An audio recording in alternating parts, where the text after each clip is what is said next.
Secundaria segundo grado. Ciencias. Física. ¿Las cargas cargan cuerpos?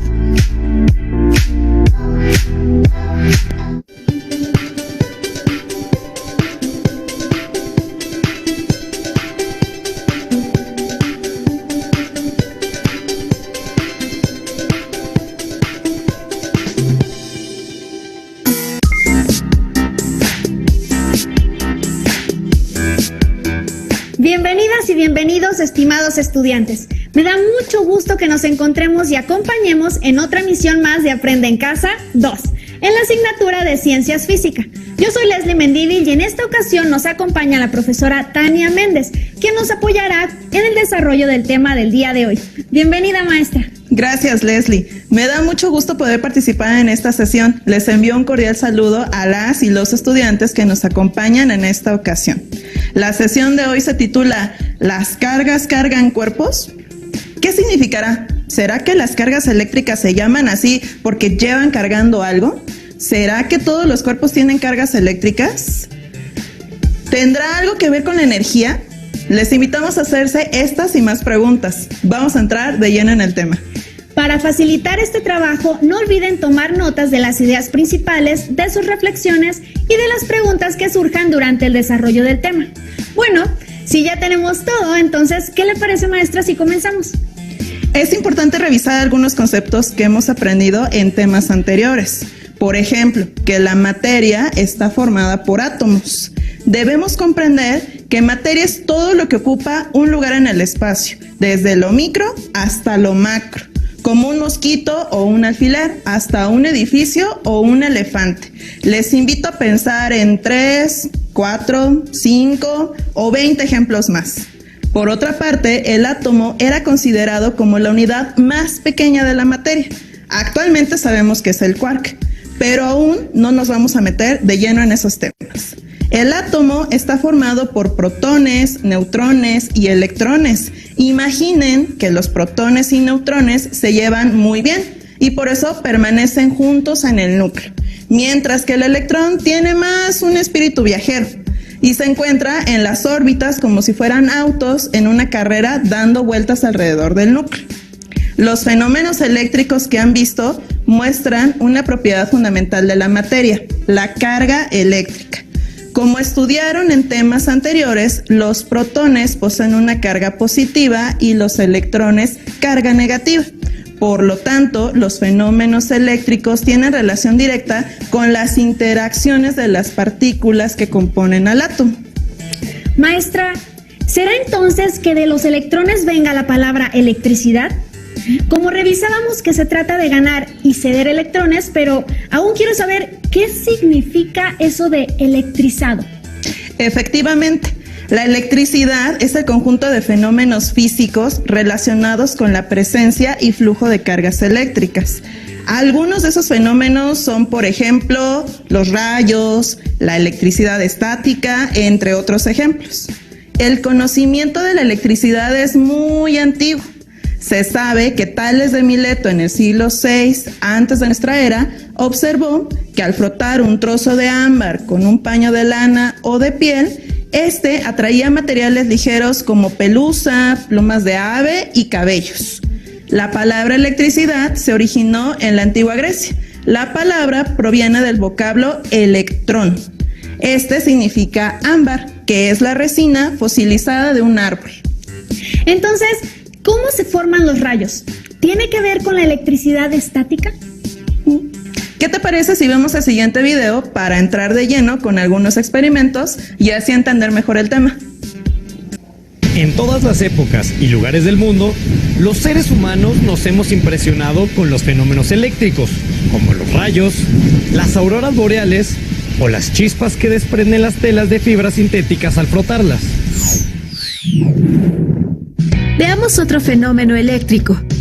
Si acercamos un peine de plástico a objetos pequeños, podemos observar que nada pasa.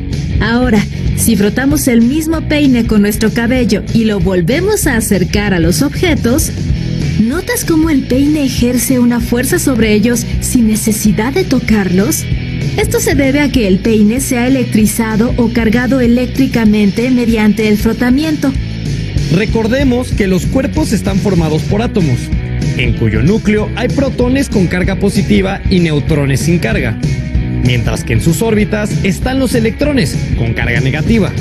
Por lo tanto, la carga eléctrica es una propiedad física que poseen todos los cuerpos. Cabe resaltar que aunque la mayoría tiene el mismo número de electrones y protones, es decir, son neutros, se electrizan al ganar o perder electrones o protones. Regresemos al experimento con el peine. Antes de tener contacto, el cabello y el peine están eléctricamente neutros. Al frotarlos, el cabello cede electrones al peine y este queda con más electrones que protones, por lo que su carga neta es negativa, mientras que el cabello queda con más protones, es decir, con carga neta positiva. Debemos considerar que para que dos cuerpos se atraigan, es necesario que cada uno de ellos tenga una carga eléctrica de diferente signo, pues si la carga es igual en ambos, se rechazan. Asimismo, que las fuerzas de atracción y repulsión actúan en el campo eléctrico, es decir, en el espacio que rodea a las cargas. Cabe resaltar que los objetos también se pueden electrizar sin contacto directo mediante la inducción que distribuye su carga. Por ejemplo, al acercar el peine a los papelitos, lo cual hace que los papelitos se adhieran al peine. Otro ejemplo se presenta en las nubes.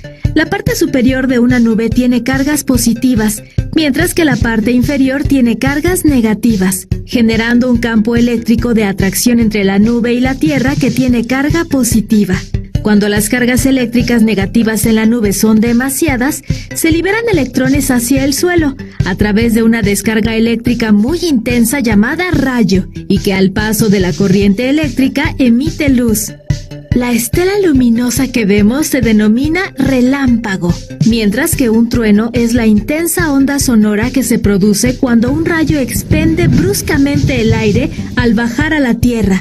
Los rayos son fenómenos muy frecuentes en la naturaleza. Cada año caen sobre la Tierra más de 1,000 millones de ellos, y en épocas pasadas sus consecuencias fueron catastróficas, como matar o dañar los cultivos o causar incendios. Sin embargo, para contrarrestar estas consecuencias, Benjamin Franklin inventó el pararrayos, un dispositivo compuesto por un mástil que se coloca en la parte más alta de la estructura que se desea proteger. La punta metálica del pararrayos adquiere carga positiva durante una tormenta por la inducción de la parte inferior de las nubes. Crea un campo eléctrico intenso que facilita el camino de la descarga y evita que el rayo caiga en otro lado. Finalmente, la descarga pasa por un conductor muy grueso hasta llegar al suelo. El pararrayos es un invento de gran utilidad, si consideramos que cada segundo caen 40 rayos en el planeta. La mayoría de ellos se concentran en las zonas ecuatoriales, en las cumbres de las montañas y en las extensas llanuras, mientras que en los polos son poco usuales. El lugar en la Tierra donde caen más rayos es el lago Maracaibo, en Venezuela, pues este fenómeno ocurre en promedio 233 veces por kilómetro cuadrado en un año. No cabe duda de que el estudio de los fenómenos eléctricos y de la corriente eléctrica ha impulsado el desarrollo y la fabricación de aparatos y equipos. Fascinante, ¿no? Hasta mañana. Alumnas y alumnos, gracias por acompañarnos a ver este video. Profesora, con base en lo que vimos hay varios conceptos que ya conocemos, pero ¿qué le parece si lo traemos de la pantalla y trabajamos con esos experimentos que nos prometió? Muy bien, Leslie. Voy a utilizar un globo y voy a comenzar a frotarlo en mi cabello. Recuerden que el cabello debe estar completamente seco y libre de cualquier sustancia como gel o spray. Vamos a ver qué pasa. Voy a comenzar a frotarlo y una vez que comience a electrizarse, seguramente empezará. Increíble, maestra. Está adquiriendo un nuevo peinado y eso es gracias a la electroestática. Ahora ya podemos explicar por qué sucede esto, ¿cierto? Como revisábamos hace un momento, un átomo tiene el mismo número de protones que tienen carga positiva que de electrones con carga negativa. Entonces, todos los cuerpos tienen igual cantidad de carga negativa que positiva. A eso le llamamos cuerpo neutro. Como son los electrones los que se encuentran en las órbitas, ya dijimos que les gusta irse de viaje. Cuando un cuerpo pierde o gana electrones, puede adquirir una carga positiva o negativa, adquiriendo así propiedades eléctricas. Entonces, se dice que se ha electrizado. Es muy interesante todo esto, maestra, pero usted nos habla de que existen varias formas de electrizar un cuerpo, ¿verdad? ¿Cuáles son? Ha llegado el momento de poner en movimiento nuestros conocimientos. Vamos a la práctica, donde hablaremos de estas formas de electrizar un cuerpo, que son por fricción, por contacto y por inducción. Manos a la ciencia, maestra. ¿Qué necesitamos?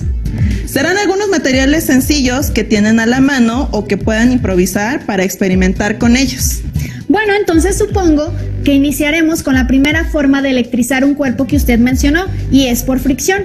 Puedo inferir que se refiere a cuando dos cuerpos están en constante rozamiento. Así es, y para demostrarlo voy a ocupar un tubo de PVC y lo voy a frotar con una franela de algodón. Necesito que pongan mucha atención mientras froto el tubo de PVC. Podemos escuchar y hasta observar cómo se generan chispas. Dos de color plata, los de color plata. Okay.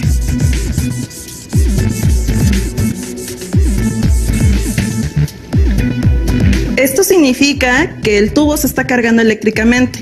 La fricción con la franela ocasiona que el tubo gane electrones y quede cargado negativamente. Frotaré un poco más el tubo de PVC para que quede lo suficientemente electrizado. Colocaré los mechones de plástico del otro lado y el tubo de PVC a un lado y veremos lo que sucede. Maestra, ahí se están transfiriendo electrones y el resultado es que un cuerpo tendrá más protones que electrones y por eso tendrá carga positiva y el otro material tendrá carga negativa por el exceso de electrones. Por eso, si mal no recuerdo, las leyes de las cargas eléctricas dice que los que tienen una misma carga se repelen y los que tienen carga diferente se atraen. Exactamente, Leslie. Qué entusiasta y qué buena asociación has hecho. Pero no olvides que aún nos queda por explorar otras formas de electrizar un cuerpo. Y la que sigue es por contacto, relativamente muy sencilla. Vamos a ocupar solamente un globo y de nueva cuenta frotaremos sobre un cuerpo. Puede ser sobre mi cabello o sobre una franela de algodón. Tendremos diversos papelitos sobre la mesa y una vez que comencemos a frotar, haremos contacto o tocaremos a los papelitos y veremos lo que ocurre.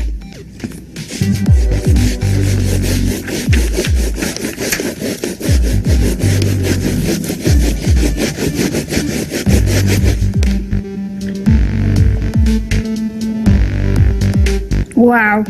¡Qué impresionante es la electroestática, maestra! Yo en una ocasión cuando fui a una fiesta vi como uno de mis amigos frotó unos globos en su cabello y los acercó a la pared y los globos se quedaron ahí como si estuvieran pegados. Seguramente también estos estudiantes ya pensaron en otros ejemplos de la vida cotidiana. Yo sé, maestra. Por ejemplo, cuando traemos un suéter grueso de lana y tocamos a otra persona, sentimos un chispazo de electricidad que ahora sé es electricidad estática. O cuando te cepillas y tu cabello tiene frizz o se esponja. Ahora vamos con la última forma de electrizar un cuerpo y es por inducción. ¿Has oído hablar de la lata obediente? No, maestra. He oído que mi mamá dice que mi hermano es latoso y desobediente, pero no creo que se trate del mismo caso, ¿verdad? No creo. Definamos primero que cuando un cuerpo cargado se acerca a otro neutro, está produciendo un reordenamiento de las cargas del segundo cuerpo. Es decir, como si se alinearan. Vamos a hacer un experimento. Por favor, frota el globo sobre tu cabello y saca la lata vacía que traje.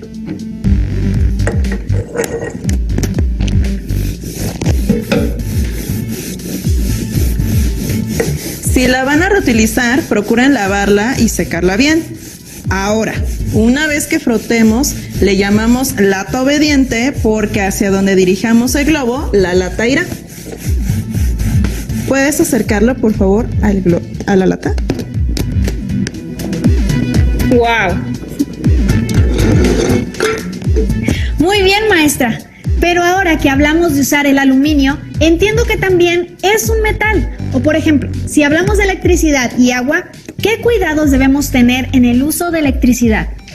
Qué bueno que lo mencionas, Leslie. Como todo, debemos de tener ciertas precauciones y procurar siempre nuestra seguridad. Debo decirte que en primer lugar, que la electricidad estática es un flujo de electrones, pero no es constante. Y en la electricidad, los electrones fluyen de manera constante a través de cables y materiales conductores, como los metales que mencionas. Sin embargo, cuando un cuerpo adquiere una carga eléctrica positiva o negativa, esa carga permanece hasta que pueda alejarse por medio de una corriente o descarga eléctrica, como en el caso de los rayos que vimos al inicio del tema, y eso, por supuesto, puede llegar a ser peligroso. ¿Qué te parece, Leslie, si vemos un breve video sobre las normas de seguridad para evitar riesgos? Perfecto, maestra. ¿Qué debemos hacer en caso de un accidente eléctrico?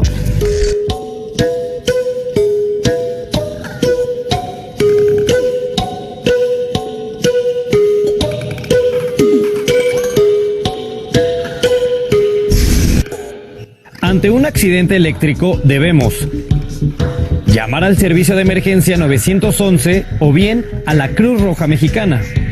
Si en el accidente hay una persona electrocutada, debemos evitar acercarnos a ella y mantenernos a una distancia de 7 u 8 metros, así como buscar interrumpir la corriente eléctrica con un material que no sea conductor de electricidad, por ejemplo, un palo de madera.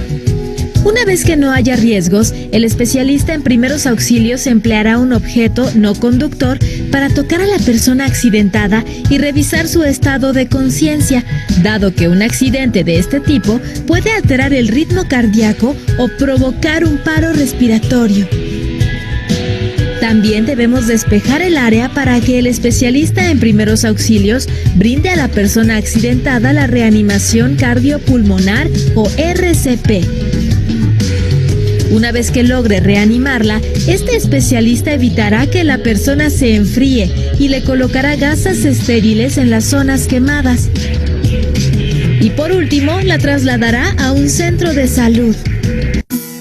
Como un dato interesante, un solo rayo tiene suficiente electricidad para abastecer al menos 200,000 hogares y su temperatura es 5 veces la temperatura de la superficie del Sol.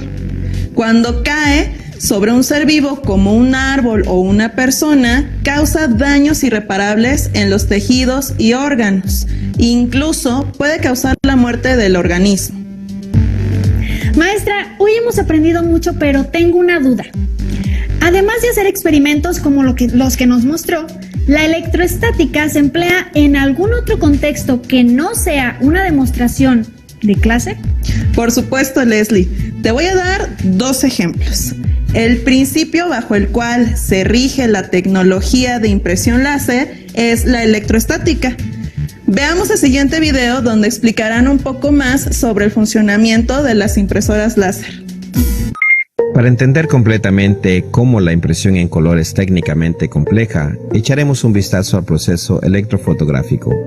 El rodillo de carga principal o PCR gira junto al tambor OPC y le aplica una carga negativa a la superficie del tambor OPC que la prepara para el proceso de imágenes. El tambor OPC se expone a la luz láser que forma la imagen. Esta zona está cargada de forma más positiva que en las áreas no expuestas al láser. El tóner es agitado en la tolva. El rodillo de alimentación recoge el tóner, moviéndolo a la superficie del rodillo revelador. Luego la cuchilla dosificadora lo nivela a la altura precisa. Mientras el tóner se traslada de un componente a otro, una carga negativa es desarrollada, la cual es atraída por la imagen con la carga más positivamente en el tambor OPC. El tóner en el tambor OPC entonces es transferido a la cinta o correo de transferencia intermedia. Este proceso ocurre dentro de los 4 cartuchos de color en todas las impresoras láser.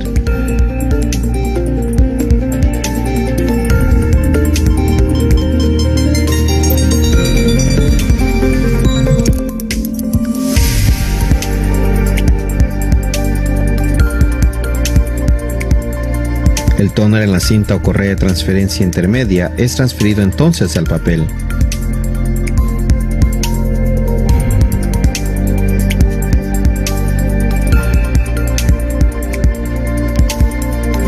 El papel con el tóner luego pasa a través del dispositivo de fusión en el que se funde y se fusiona con el papel.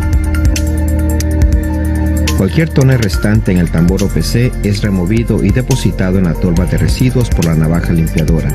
La imagen latente sobre la superficie del tambor OPC es borrado por el PCR. Cualquier exceso de tóner no transferido al tambor OPC es removido de la superficie del rodillo revelador por el rodillo alimentador y devuelto a la torba de tóner.